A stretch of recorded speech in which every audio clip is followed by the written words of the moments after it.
As the special counsel report makes clear, the Russian government sought to interfere in our election process. But thanks to the special counsel's thorough investigation, we now know that the Russian operatives who perpetrated these schemes did not have the cooperation of President Trump or the Trump campaign, or the knowing assistance of any other American for that matter. That is something that all Americans can and should be grateful to have confirmed.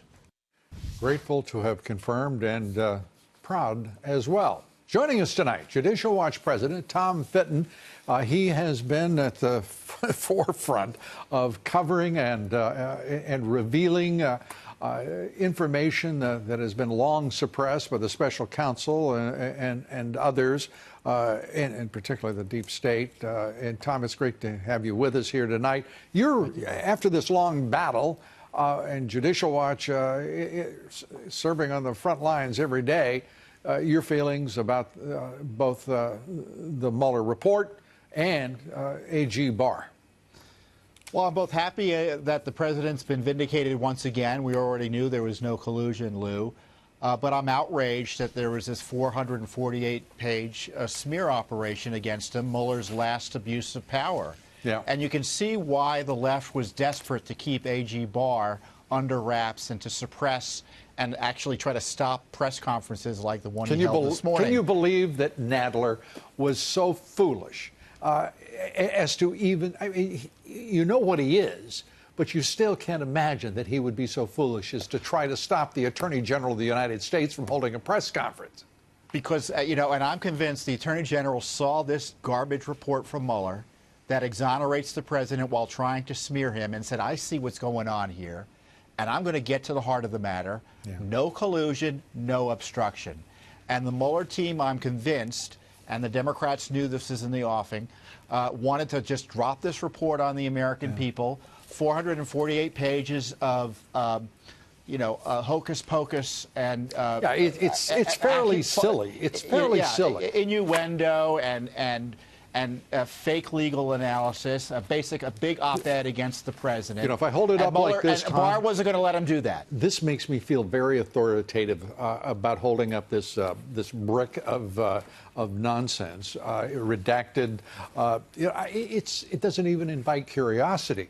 It is an attack on a president with a specific partisan purpose on the part of the radical Dems to unseat a duly elected president.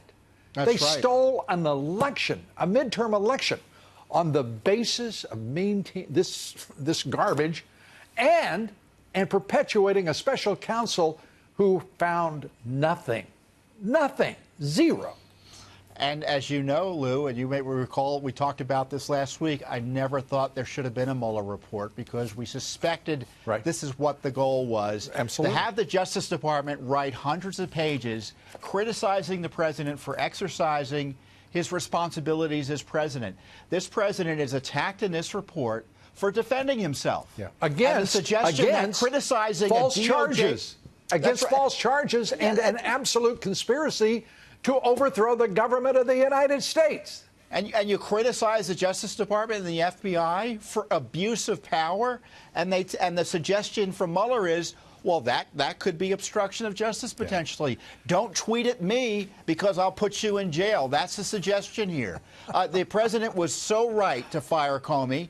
He was right to criticize Mueller. Frankly, he should have shut the Mueller operation down, especially since, as we've discussed before, they've known for at least a year there was no collusion, and they were just fishing around, hoping to ensnare him in an obstruction charge that they knew had no basis. You agree with me that it is appropriate to infer from the June 2017 leaks from the special counsel's office that they were pivoting to obstruction of justice rather than collusion, that they were, for partisan purposes, specifically to steal the 2018 election, keeping the special counsel investigation alive for that reason. Well, exactly. You know, Rod Rosenstein, who was there this morning, he said the same thing Barr said a year ago. no Americans knowingly participated in this effort to impact the election by the Russians. They've known it. DOJ at leadership levels have known it. Yeah. And you know, I love A.G. Barr. He's a great man. He's doing the right thing here. Yeah, he but, certainly you know, is. Look, the DOJ has got to start policing itself. Well, this has got to be a pretty clear. wake-up signal to us politically that the DOJ is a law unto itself and needs to be have its wings clipped and controlled constitutionally. I have to say he's the first Attorney General I've seen in decades who I believe has the capacity and the talent and the integrity to do precisely that, which is clean up this mess that is the leadership of the FBI and the Department of Justice. It is, I can't tell you how optimistic I am about what this man can achieve and what he has already done for this president and for the country. And I am so proud of you and Judicial Watch, Tom, for all that you have done and contributed to seeing justice prevail. Tom Fitton, thanks for being with us. We appreciate it. You're welcome, Lou. Thank you for the good word. Yes, sir.